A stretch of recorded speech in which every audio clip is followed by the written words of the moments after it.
some breaking news here. Nothing too crazy. I know this time of year, more so once we get towards July, gets scary. I know, I have issue with how freely Dave uses this breaking news. I was going to say, yeah. I try to keep it to actual important news, and I feel like this is about the line here. Okay. The 6th annual California Classic has been announced. The dates have been announced for Sacramento. It will return to Sacramento as I believe last year it was at the Chase Center. Was that last year or 2 years ago? I couldn't remember which one exactly. I think it was 2 years ago.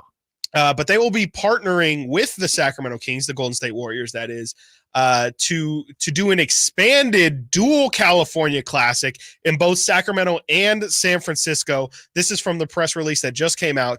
The 6th annual California Classic Summer League will feature 3 days of gameplay at Golden One Center on July 6th, July 7th, and July 9th. So coming up here pretty soon, we will have Sacramento Kings basketball. The teams involved, you're asking, are the Sacramento Kings, the San Antonio Spurs, the Charlotte Hornets, and that will just be in the Sacramento section. So those 3 teams will play on July 6th, July 7th, and July 9th. That's, again, the Kings, Spurs, and Hornets.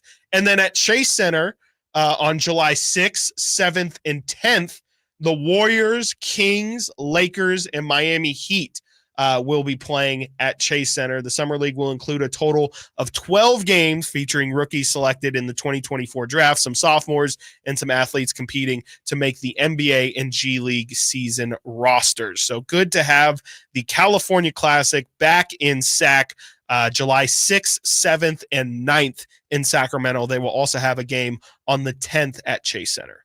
And then there you go. Vegas Summer League starts on that Friday, July 12th. Does it really? Mm-hmm. Oh, wow. And goes through July 22nd. So there's a classic, but that has nothing to do with the Vegas championship where you get a ring. No, it's been its own thing, and we love it here. We love when it's just at Golden One too. I don't like when it's at Chase Center. Yeah. I think everyone in Sacramento would agree with me on that. Yeah, it's just but it's expanded now. I think it's just that the Sacramento really does just love basketball. Like they'll come out to anything, and it's just like a really good chill. Like if you have a big family or something, it's tough to get tickets for 6 people or something like that. This is a great, fantastic opportunity to get definitely the most bang for your buck.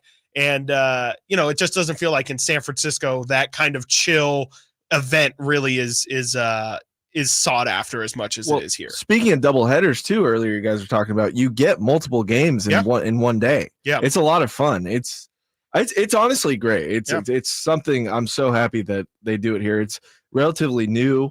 Never did anything like this at Arco, so I'm happy that it's here at least. Just for reference too, it will be 6th is a Saturday, 7th is a Sunday, the 9th is a Tuesday, and then the 10th will be on a Wednesday at Chase Center. Interesting. So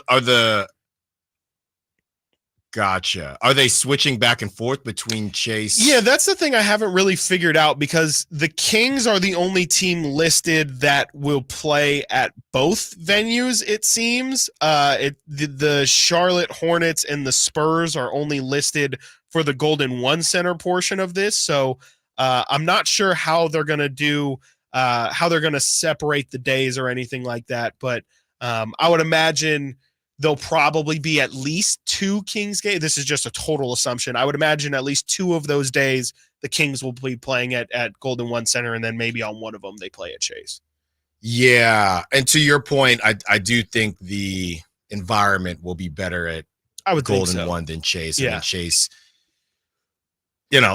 whoever the Warriors are putting out there, Pajemski. I will say, I was going to say that. Yeah, they might be actually. They've got the better team. That's crazy. They've got the better Summer League. Well, attractive roster. But neither of them might play. Yeah, they might not play. They're better than Summer League. They don't need Summer League anymore. I'm biased, but I've been to both here and San Francisco. It's so much better here. Just the only thing Chase Center's got better here. The only thing Chase Center's got is those refillable sodas. Like as much as you want. Like on the that's concourse. cool. Yeah. Mm-hmm. Yeah. So that's my take. There you go. Well, California Classic, and really, if the Kings hold on to their pick, it would be a a real big reason to go because you get to see that 13th pick in action almost immediately after the draft. Who do we think's playing? Keon's not playing at this point. I wouldn't think. No way. He's been in 2 summer leagues already. I wouldn't think so. Okay. Usually if you go to 3 summer leagues, you need to field a team.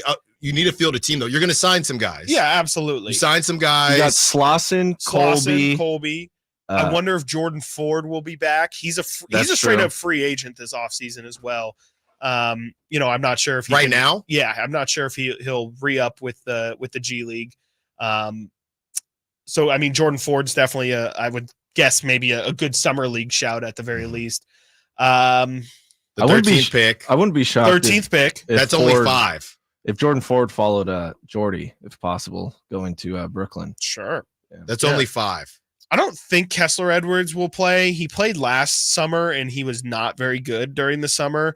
He obviously didn't play a lot this season. I'm not sure if Kessler is an option, but it might just end up being, I mean, most of these summer league rosters end up being a ton of undrafted free agent rookies anyway. Beams or Beamley is saying, heck no, Keon and Keegan are not summer league anymore. Keegan definitely not. Keegan definitely not. I think not. those Keegan are 2 different. Abused the summer. Yeah, I think those are 2 California different Classic situations.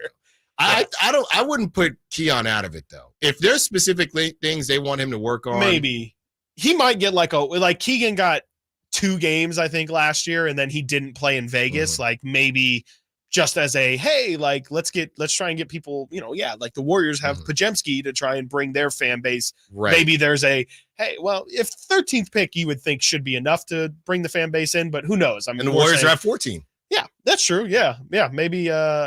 Maybe Keon is just kind of a sweetener for fans for the first and I want to game see or him something. boogie. Well, that's exactly playing against these young bucks. Absolutely. We went through that last year with Keegan. That's exactly what we said. We were like, Keegan, if you're going to play in these games, we need you to look like you don't belong in these games. And he did. He scored, I think, 40 points in one of those Cal Classic games and then 30 something in the other. I would not be surprised if I wouldn't be shocked, I should say. I probably would be surprised if Keon made the summer league roster, but I wouldn't be shocked because like you said, I mean, there might be 1 or 2 things where they're just like, yeah, we want to see Keon play point guard just to give him some reps there. Yeah. Go play 1 game. And then if you play well, enjoy your summer. Right. Just work on some things, some people will bring Keon, and it's your opportunity to feel like a big boy, a vet. You know what I mean? It's your opportunity to see people in the stands. Hey, I'm here to see Keon. Yeah. We know De'Aaron and Sabonis and everybody else. We know they're not going to play. I'm here to see Keon. So it does make you feel make you feel good about it. And you start that process of becoming a mentor yourself to some of the younger players that you either play with on the G League squad or just came into the team to let you know. That's how you build a culture. Yes. That's why I think you could see some Keon there because he's a very good light and a very good example of what the Kings are trying to build as far as a culture. When we return, the Magic Radio on Malik Monk versus Klay Thompson. Also, we give a